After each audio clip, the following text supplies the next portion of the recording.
Welcome to WT History. In this series, we list all the major events that happened in the world in a year, starting from 1776 to 2024. On January 24th, history struck gold, quite literally. At Sutter's Mill in Coloma, California, James W. Marshall discovered gold, sparking what would soon become the legendary California Gold Rush. This discovery would lure hundreds of thousands of fortune seekers to the West. By January 31st, construction began on one of America's most iconic landmarks, the Washington Monument in Washington, D.C. That same day, famed explorer and soldier John C. Fremont faced a court-martial for mutiny and disobeying orders. President James K. Polk would set aside the verdict, yet Fremont chose to retire to the California Territory. Just days later, on February 2nd, the Mexican-American War officially ended with the signing of the Treaty of Guadalupe Hidalgo. Mexico ceded nearly all of what would become the southwestern United States. The unincorporated California Territory became a provisional possession, bypassing territorial status entirely, and by 1850, it would enter directly into statehood. On March 11th, Louis Hippolyte Lafontaine and Robert Baldwin made history as the first democratically elected joint premiers of the province of Canada under responsible government. March 18th saw the founding of the Boston Public Library, authorized by an act of the Great and General Court of Massachusetts, becoming one of the first large free municipal libraries in America. On April 3rd, 82 merchants and business leaders in Chicago formed the Chicago Board of Trade, shaping the city into a future hub of commerce. Just 1 week later, on April 10th, the Illinois and Michigan Canal was completed, linking the Great Lakes to the Mississippi River and transforming Midwest trade.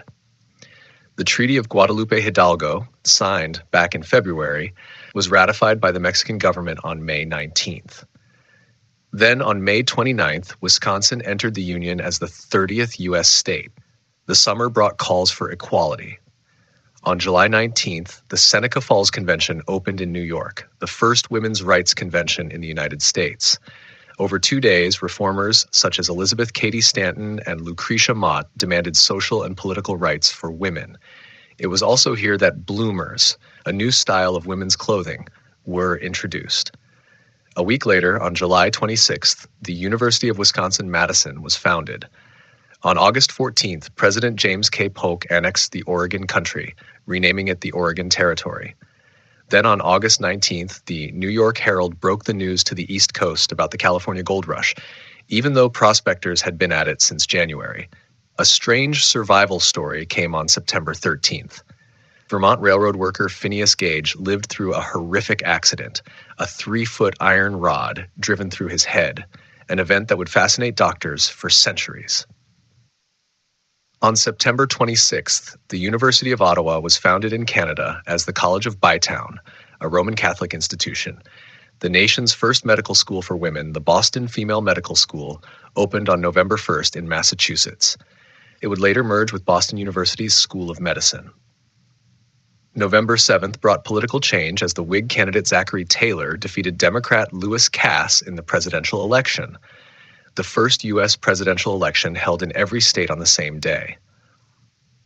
That same year, the University of Mississippi welcomed its first students. Geneva College was founded in Ohio as Geneva Hall, and Rhodes College began in Tennessee as the Masonic University of Tennessee.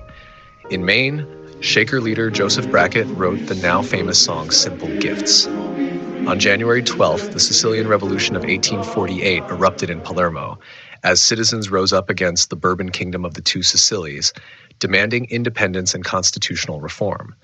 Just weeks later, on February 2nd, John Henry Newman founded the first oratory in the English-speaking world, establishing the Birmingham Oratory at Maryvale, Old Oscott, England. On February 17th, John Bird Sumner was nominated as Archbishop of Canterbury. Then, on February 21st, history's most influential political pamphlet, the Communist Manifesto, was published in London by Karl Marx and Friedrich Engels, calling for the working class to unite against capitalist exploitation. 2 days later, February 23rd, the French Revolution of 1848 intensified. Prime Minister François Guizot resigned, and soldiers guarding public buildings fired upon a Parisian crowd, killing 52 people. By February 24th, the pressure was too great. King Louis-Philippe I of France abdicated in favor of his grandson, Prince Philippe, Count of Paris, and fled to England. That same day, Alphonse de Lamartine, speaking for the provisional government, proclaimed the French Second Republic. On March 2nd, unrest spread to Sweden in what became known as the March Unrest. 2 days later, March 4th, King Carlo Alberto di Savoia signed the Statuto Albertino, a constitutional document that would later become the first constitution of the Kingdom of Italy. On March 7th, the French provisional government founded the Comptoir National d'Escompte de Paris, a bank that would eventually evolve into BNP Paribas. Just 6 days later, March 13th, the influential Austrian statesman Prince Clemens von Metternich resigned as state chancellor and foreign minister, signaling a major turning point in Austrian politics. March 15th marked the start of the Hungarian Revolution. Young revolutionary intellectuals known as the Marciusi Ifjak, led by figures like Sándor Petőfi and Mór Jókai, organized peaceful demonstrations in Pest, forcing Habsburg authorities to accept the 12 points, Hungary's demands for freedom and self-determination. That same day, Lajos Kossuth and the Hungarian Diet confronted Emperor Ferdinand I in Vienna, winning his acceptance of these reforms. Only 3 days later, on March 18th, Berlin became the epicenter of the German revolutions of 1848. Bloody fighting at barricades forced King Frederick William IV of Prussia to appoint a liberal government. On March 22nd, Venice declared the Republic of San Marco, asserting independence from Austrian control. 2 days later, March 24th, the First Schleswig War broke out over control of the duchies of Schleswig and Holstein, pitting Denmark against German states. On March 29th, Queen's College in London opened, the world's first institution to award academic qualifications to young women. On April 10th, a massive Chartist rally took place in Kennington Park, London, led by Feargus O'Connor. A petition demanding voting rights was presented to Parliament. April 11th saw the formation of Hungary's first national government, led by Lajos Batthyány. The April laws ended feudal privileges, abolished serfdom, proclaimed freedom of religion and the press, created the Hungarian National Bank, and reunited Transylvania with Hungary. These reforms were ratified by Emperor Ferdinand and became the foundation of modern Hungary. On April 25th, officers Francis Crozier and James Fitzjames of the Royal Navy deposited the last known written record of the doomed Franklin expedition in a cairn on King William Island before attempting to march to mainland North America. 2 days later, April 27th, France abolished slavery in its colonies for the second time, thanks to the efforts of Victor Schulcher. On April 29th, Pope Pius IX issued an allocution refusing to support Piedmont Sardinia in its war with Austria, ending hopes of his leadership in Italian unification. On May 3rd, in England, archaeologists discovered the boar-crested Anglo-Saxon Benty Grange helmet in Derbyshire. May 13th marked the first performance of Mamam, Finland's national anthem, with music by Frederick Pacius and lyrics by Johann Ludwig Runeberg. On May 15th, radicals invaded the French Chamber of Deputies. While in Transylvania, 40,000 Romanians gathered at the Campia Libertății to oppose unification with Hungary.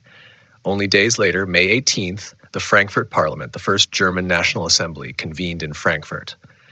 On May 30th, the Prudential Mutual Assurance Investment and Loan Association was founded in London, the origin of today's Prudential Financial Group. In June, Serbians in Vojvodina rose in rebellion against the Hungarian government. From June 2nd to June 12th, the Prague Slavic Congress gathered pan-Slavic leaders. But unrest soon followed. On June 17th, the Austrian army bombarded Prague, crushing a working-class revolt. On June 21st, the Wallachian Revolution began with the proclamation of Islas, forming a Romanian revolutionary government. The next day, June 22nd, France dissolved its national workshops, sparking the June Days Uprising the very next day. In July, England's first Public Health Act was passed, establishing boards of health to modernize sanitation. On the July 5th, Hungary's National Revolutionary Parliament convened. Just 6 days later, July 11th, Waterloo Railway Station opened in London. On July 29th, the Young Islander Rebellion broke out in County Tipperary, but was quickly suppressed. On August 6th, HMS Daedalus reported sighting a sea serpent. 18 days later, August 24th, tragedy struck when the U.S. bark Ocean Monarch burned off the coast of North Wales, killing 178 people, most of them emigrants. On August 28th, Louise Mathieu became the first black member of the French Parliament, representing Guadeloupe. On September 10th, Austrian commander Karl von Urban convened hundreds of Transylvanian community leaders, persuading 918 communities to reject the Hungarian Revolution. A day later, September 11th, Croatian troops under Josip Jelačić invaded Hungary. On September 12th, Switzerland's new federal constitution took effect, creating one of Europe's first modern democratic states. Just 4 days later, September 16th, astronomers William Cranch Bond and William Lassell discovered Hyperion, a moon of Saturn. On September 25th, Emperor Ferdinand refused to recognize Hungary's government, prompting Prime Minister Batthyány's resignation and the rise of a National Defense Committee under Lajos Kossuth. 4 days later, September 29th, Hungarian forces won the Battle of Pakosd, forcing Jelačić's army to retreat. On October 2nd, Kossuth's National Defense Committee became Hungary's executive authority. 1 day later, October 3rd, Austrian and Romanian insurgents under General Anton Puchner and Avram Iancu drove Hungarian forces from Transylvania. On October 18th, Elizabeth Gaskell's debut novel Mary Barton was published anonymously. On October 24th in Zlatna, Transylvania, Romanian forces massacred hundreds of Hungarians, violence that continued into the next year. October 28th brought the opening of Spain's first railway line between Barcelona and Mataró. 2 days later, October 30th, Hungarian forces attempting to aid Vienna's revolution were defeated at the Battle of Schwekat. By October 31st, imperial forces under Prince Windisch-Grätz had occupied Vienna, crushing the uprising there. On November 3rd, the Netherlands adopted a new constitution limiting royal power and establishing representative democracy. 1 day later, November 4th, France ratified its new constitution, formally establishing the Second Republic. On November 13th, Austrian commander Karl von Urban, with only 3,000 men, defeated a Hungarian army of 12,000 at Gerla. 4 days later, November 17th, von Urban liberated Cluj-Napoca, the capital of Transylvania. On November 24th, Pope Pius IX fled Rome in disguise for Naples, while at the Battle of Des, von Urban's 1,500 troops defeated 10,000 Hungarians. On December 2nd, Emperor Ferdinand abdicated in favor of his nephew, Franz Joseph, who would rule Austria, Hungary, and Bohemia until 1916. 4 days later, December 6th, Austrian forces under Franz Schlick attacked Hungary. On December 10th, Prince Louis Napoleon Bonaparte was elected the first president of the French Second Republic. 10 days later, December 16th, Austria's main army crossed into Hungary. On December 20th, Napoleon III, as he would later be known, took his oath of office before the French National Assembly. On December 25th, Hungarian General József Bem recaptured Cluj after victories in northern Transylvania. The year ended on December 30th with the Battle of Mor, where Austrian forces under Josip Jelačić defeated Hungarian troops led by Mór Percel. Outside the battlefields and parliaments, 1848 also saw the founding of Joensuu in Finland by Tsar Nicholas I of Russia, Richard Wagner beginning his Ring of the Nibelung cycle, and the birth of Swiss watch brand Omega by Louis Brandt. On January 3rd, Joseph Jenkins Roberts was sworn in as the very first president of the independent African Republic of Liberia. Roberts, a formerly free African American from Virginia, had emigrated to Liberia under the sponsorship of the American Colonization Society. His leadership marked a new chapter for the young nation, which had declared independence just the year before. Fast forward to March 23rd. Across the seas in the South Pacific, the settlement of Dunedin in New Zealand was founded. This happened with the arrival of Scottish settlers aboard the ship John Wycliffe. Dunedin's name came from the Gaelic name for Edinburgh, Dún Aideon, and the settlement would grow into a major city of New Zealand's South Island. On April 18th, the Second Anglo-Sikh War erupted in the Punjab region. This was the final conflict between the British East India Company and the Sikh Empire. The war would ultimately lead to the annexation of Punjab into British India, reshaping the map of the subcontinent. Then came July 3rd, when Governor General Peter von Scholten declared the emancipation of all remaining slaves in the Danish West Indies. His decision, influenced by growing unrest and pressure for equality, ended more than 2 centuries of slavery in what is now the U.S. Virgin Islands. Just weeks later, on July 26th, the Matale Rebellion broke out in Sri Lanka against British colonial rule. Farmers and local leaders, angered by new taxation and oppressive laws, rose in defiance, a rebellion that would be remembered as a significant early challenge to British authority in the region. On August 17th, the independent Republic of Yucatan officially rejoined Mexico. In exchange, Mexico agreed to assist in suppressing a major revolt by the indigenous Maya population known as the Caste War. This uneasy reunion reflected the turbulent politics of the time in Central America. On December 18th, Punta Arenas, the first major settlement in the Strait of Magellan, was founded. This small settlement in the southernmost tip of South America became a vital port for ships navigating the treacherous waters between the Atlantic and Pacific Oceans. Just 2 days later, on December 20th, slavery was abolished on the island of Reunion. Over time, this day became an annual celebration, first officially marked in 1981, honoring freedom and cultural heritage in the French Overseas Department. In the same year, the British, Dutch, and German governments each laid claim to parts of New Guinea, setting the stage for future colonial divisions of the island. Meanwhile, Russian Admiral Gennady Nevelskoy proved that the Strait of Tartary was indeed a strait, connecting the Sea of Japan to the Sea of Okhotsk, a finding that would have important implications for navigation and Russian territorial claims in the Far East. Thanks for watching. Don't forget to like, comment, subscribe, and I will see you in the next video.